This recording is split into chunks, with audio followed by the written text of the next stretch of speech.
ubwo abebyo kwerinda bari kugumiza mu kuta ebiragiro bya COVID-19 mu nkora kishangirwe ngo n'umukuru w'ihanga yayikirize abanyamakuru kugumiza muno kukora ngo konka abebyo kwerinda no bari batara obugabe bwabo ubwo bari kubakwata omushahaza kafyu hamwe n'ibindi byingi. These people also need to know, most especially UPDF, when they talk about essential workers, what does it mean? Does it mean that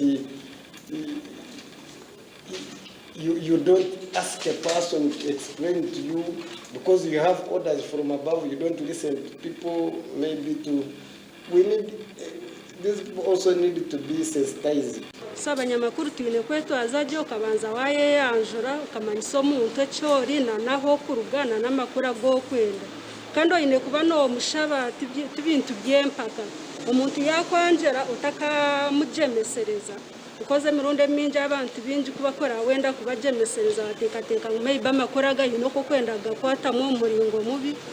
Abanyamakuru ku rwo mu rurembo rwa Mbara bagira ngo tubari kuganyirwa omuntekateka za gavumenti na bamwe bakemerezwa ahamirimo omukutangira indwara ya COVID-19. Though you would hear that some people go to Uganda like, yeah, guys, we are all in the same region, how come I'm not getting this?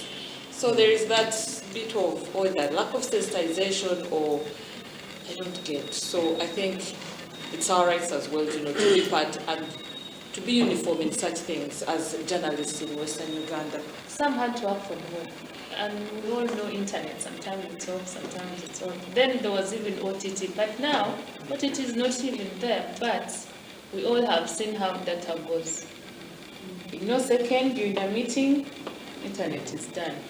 And I'm not sure most of us are given internet from our workplaces.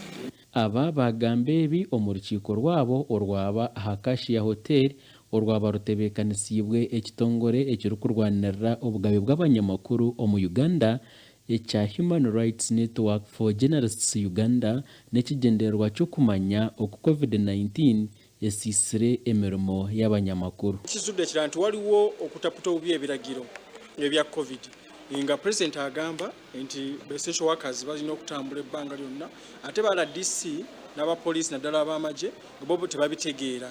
We should have one center where all regulations come from, but at the moment you see multiple centers, overlapping roles. Robert Sempara orukurre kibineki yahiga abanyamakuru okutwaza je babana bakora emirimo yabo kandi ngo behare okugwera embaju gashakwa Mayiko tumwakire.